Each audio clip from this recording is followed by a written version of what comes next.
Hi guys. So this is part 2 of the video that was released last week. And let me just do a little recap. I didn't do it in a one video because it would have been way too long. So I'm gonna recap it and we're just gonna jump right in. And anxiety is us freaking out about a negative future event that didn't even happen. We just worry about it today and we waste our energy. Our caveman, primitive bodyguards in the brain, tries to protect us from danger by running or by fighting, releasing adrenaline that affects our body, right? Our heart rate goes up, our blood is sent to the main muscles only, muscle tense up. We don't waste energy digesting or being creative. Our pupils dilate so we can be on the lookout for danger, and we can only focus on survival. Run, fight, look out. Brain is kind of clever, wants to make it automatic, so it's creating neuron pathway to automize our responses, and it doesn't recognize the real danger from stress, from imagined from real, or memory from actual present moment. And if there is no real threat to our lives, we are triggered by 6 factors: our genetics, some chemicals in drugs and alcohol, external stress, the general way that we talk and treat ourselves, unhelpful lessons from the past, and 3 fears: fear of loss, of hardship, and of unknown. Nicely recap, right? All right. So let's move on.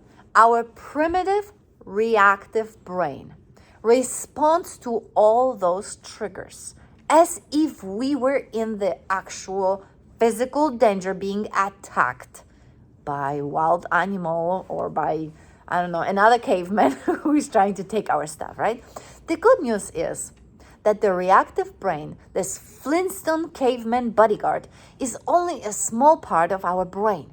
And we have a cerebral cortex, a higher brain, what makes us intelligent human beings. Or at least we hope we are, right? And we can use it to balance our reactive brain and cope with anxiety and overcome that problem. So here comes the solution. What do we do? First of all, aren't you pissed off or feel misunderstood when you hear someone say, "Oh, just stop worrying. What's here to worry about?" You feel like murdering them, right? Well, at least I do.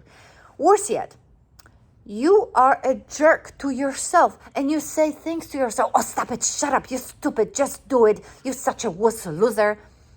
You are not very kind to yourself and you make yourself freak out even more. Your thoughts are being anxious and that makes you even more anxious. So what do? We need to activate parasympathetic nervous system, the one that is responsible for rest and digest functions. And we need to do a few more things, okay? So I have not always been so zen. Definitely not. There are still a few short moments when I am a warrior with an O instead of a warrior, the fighter. There are a few weakness moments when I forget, when my cave woman shows up unannounced and I try to Flintstone my way out of a situation, but I coach myself and I self-correct immediately. So let me teach you how I did it and what I continuously keep learning to improve myself. Stop worrying about it. Advice is not working. We are not going to stop it so easy, especially if we have done it for decades. So here's what I propose that we ask ourselves. How to deal better with this? How to cope better with this? How to get calm instead of freaking out? And I already began saying about activating our parasympathetic nervous system as opposed to sympathetic fight and flight one, right? So how to do that? You would not believe how stupid simple it is. You ready? Breathe through your belly. No, really. It's that simple. We breathe shallow, like, I don't know, maybe because we are afraid to appear fat in our belly areas. Babies are cool. They know how to breathe. It is called diaphragm breathing. You inhale slowly and deeply into your stomach. You hold it there and you slowly breathe it out. This is what you do during meditation. If some of you are resistant to that word meditation, don't call it that. Just go breathing. Just go do some breathing. If you need help with how to breathe, look up tons of videos on YouTube. And I recommend box breathing with Mike Devine. Or box breathing, or just learn how to breathe properly. I'll tell you about one situation in which I found myself in a few years ago. I walked into a client house to clean it, and the owner brought a dog. It was like a boxer pit bull mix kind of. And the owner was not home. She forgot to tell me about the dog, and she forgot to crate it or maybe, put it in some room. So that dog cornered me, and I had no way to escape. Of course, my cave woman reacted so quickly, and I froze. And then I remembered to breathe. The dog was going crazy at first. She was preparing for an attack, viciously barking, snarling at me, showing her teeth, and just stood there. And I just stood there, and I breathed.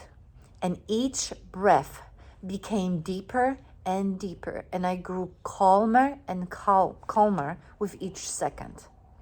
I felt actually so calm, as if I was laying on the beach and listened to the ocean. Maybe it took 2-3 minutes. I don't remember. And the dog stopped wanting to attack me, sat there, stared at me. I continued to breathe until the dog got bored and just walked away. And I hope that you will never get cornered by an angry and protective dog. But actually, every stressful situation feels like being attacked by a dog. So try belly breathing and go a step further. Meditate daily. Yes, you will hear me say that over and over again. The study shows that the brain of a person who meditates regularly for years looks very different from the person who doesn't. I started meditations about, I'd say 15 years ago.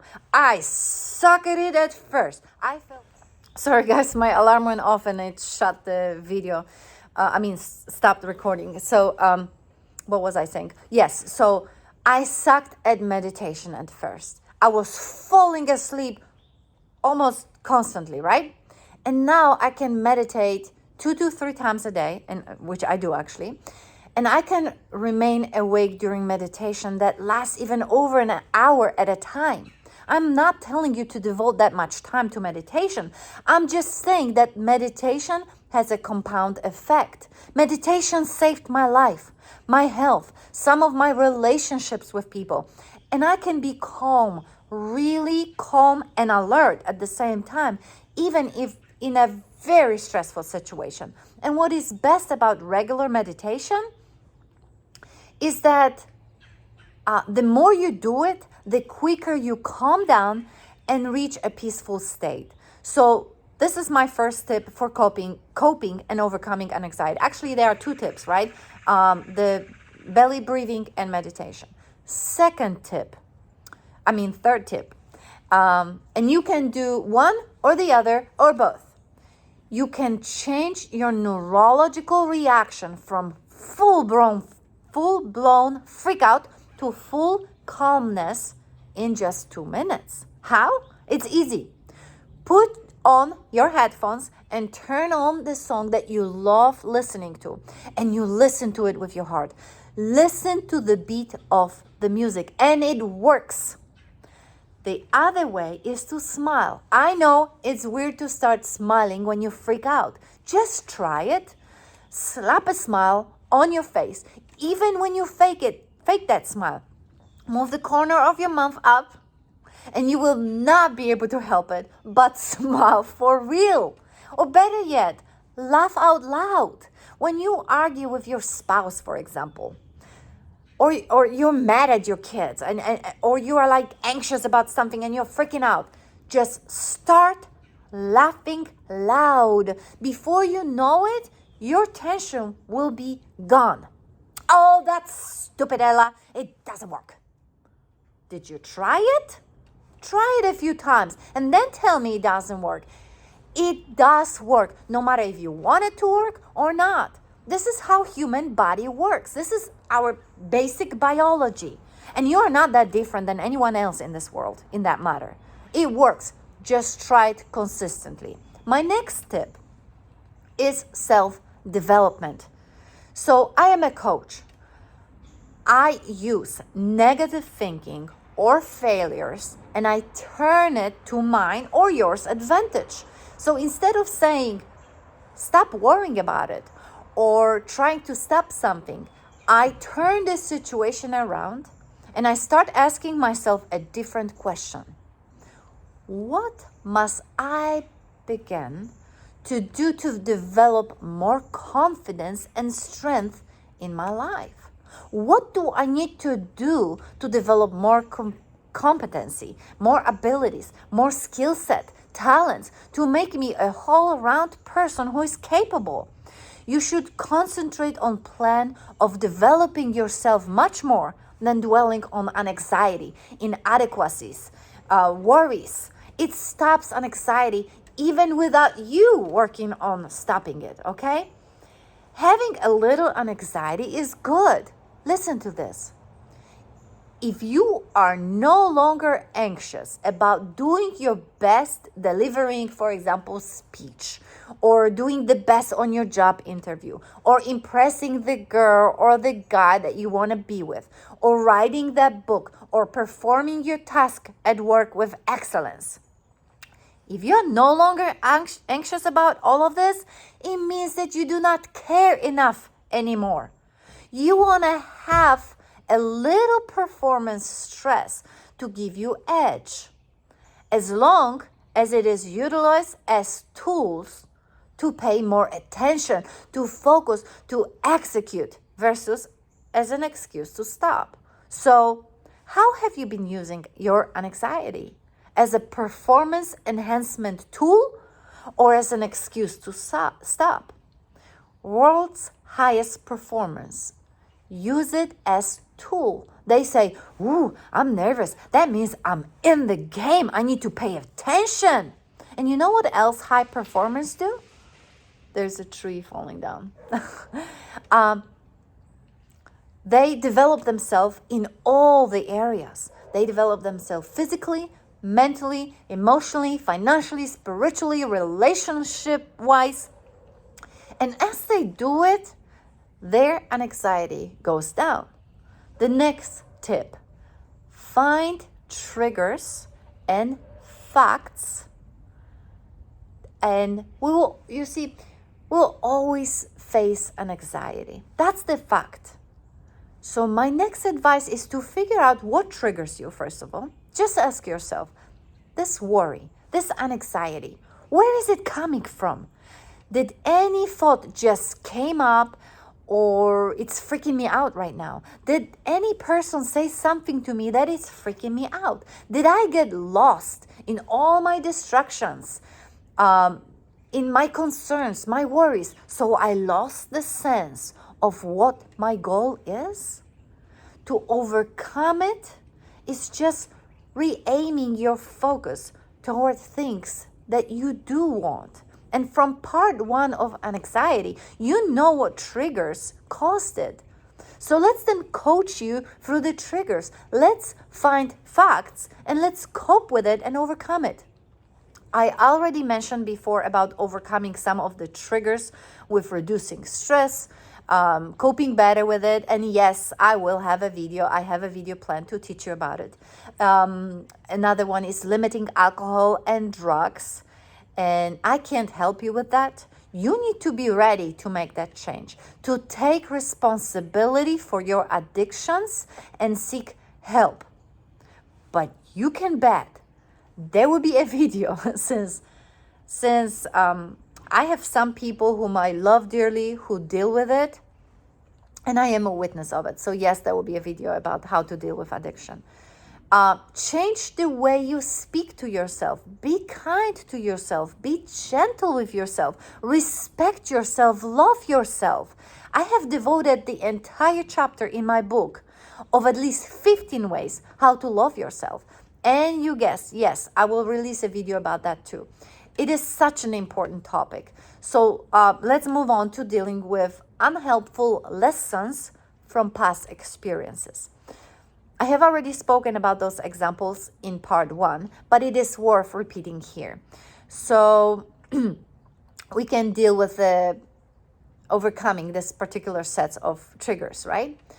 I gave a plain example. Your anxiety gets triggered by your fear of flying, and you focus your attention on how you felt during turbulences, how scared you were, how you thought you were going to die. Today, you're not even at the gate yet. You haven't even bought a plane ticket yet. You just get anxious talking about flying. That is the moment to gather facts. Did the plane you were in land safely? Yes, it did. You didn't die. You are here. You're watching this video, so that means you are here. You are safe. The statistic shows that flying is the safest way of transportation. You are more likely actually to die driving or if you are being a pedestrian. There are so many facts that you can logically introduce to your reactive mind to calm it down. Your reactive mind wants to defend you, protect your life. It thinks it is doing you a favor, but oftentimes it doesn't do you a favor. It sabotages you. It freaks you out.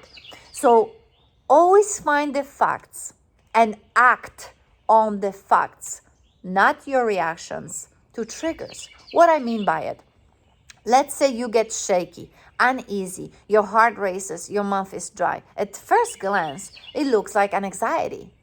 It could be, right? But what if you are a diabetic? You check your blood to find your sugar level and it's low. That is a fact, right? So your action would be to eat something. But let's say you are not a diabetic. Your sugar level is just fine, but you face the fact, for example, that you are about to give a speech, or that you are about to go on a date with someone you just met, or that you need to fly. That is an anxiety, and you must act on facts. Go give the best speech you can. Go on that date and have fun. Go on that plane, regardless if your reactive, primitive, caveman mind screams, run. It is a false alarm. Remember from part 1 about overactive fire alarm, sounding each time we make a toast, we make popcorn, or we cook. And finally, let's deal with various fears that are not a real danger or a predator about to attack you. Fear of loss. Instead of freaking out that, oh my gosh, I'm going to lose my job, I'm going to lose my reputation, it's right online here, no one will believe with me, they will not respect me, she or he's going to hate me. So instead of that, instead of all those freaking thinking and even saying it out loud, ask yourself, what am I really scared I am going to lose here? What could I gain here instead if I pursue what I'm anxious about? What is my real goal? How can I reach it? What can I learn or do to get me closer to my goal? Do fact checking. Is my fear legitimate or am I just making stuff up? Focus on what are the tangible things that you could do to take a tiny step closer. The way to stop an anxiety is to get a momentum through action. I have a video about getting momentum. I have attached a link in the description. Check it out. It's a great video. Next is fear of hardship. You are anxious and you tell yourself, I'm not going to be able to handle this. This is too much. I'm not enough. I don't know how. I don't have skills. I don't have talents, capabilities. And if I try, it's going to be hard on me. And you tell yourself, it is too hard. I don't want to embarrass myself. And I'm not going to try it. You have no idea how strong you can be. You really don't. You don't know until you are faced with things.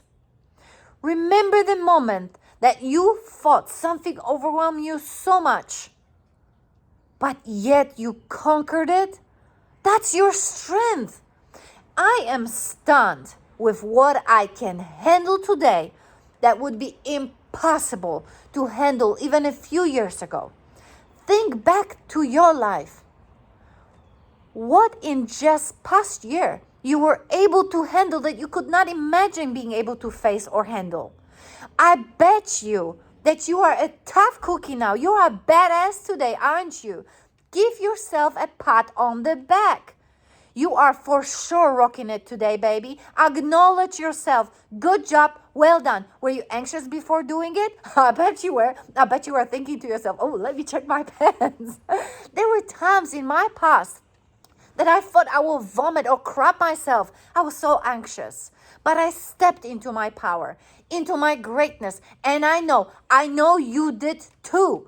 That's how you conquer an anxiety. You just do it. You just do what you are so afraid of doing. That's called courage. Fear knocks on the door. The courage answers it, and there's nothing there, right? No one's wrong. Stinking fear got scared of your power, my friend. Where am I thinking that I am not enough or not capable enough? And then start doing a little diagnosis. Wait a minute. Where have I been capable before? How did I get there? How can I develop this capability? What can support me? What mentorship I can get to my next level so I don't go alone? Because sometimes what we need to overcome an anxiety is knowing that we have a support, someone that can help push us up. Some people are willing to try. They could try, but they are afraid that it will not turn out so well. So people are starting to invent all the reasons why it's not going to turn out well, and they will face all the hardship, and they will feel like crap. People are fearing what they are going to be feeling in the future. Can you believe that? This is the actual anxiety. So look at that and say, maybe I need to change my values, my criterias here. Maybe it's not about whether or not I succeed, but maybe it is about me putting the best effort in something that is important to me. Maybe it's not toward making something perfect, but it's about taking that first step, starting that journey. There is no promised land. Can I develop myself as a human? Can I learn facing challenges? Can I grow? Can I become comfortable with uncomfortable? Not to get rid of an anxiety, but how I am dealing with it. To take pride in the fact that I am facing it, I'm dealing with it, I am marching forward, one small step at a time. That is where you start managing your anxiety. You are developing your strength. You are going forward. I will tell you this because I know you do not believe in yourself sometimes. In those moments you experience an anxiety, just sit down and ask yourself, am I scared that I am going to lose something? Am I scared it is going to be hard? Am I scared of disappointment?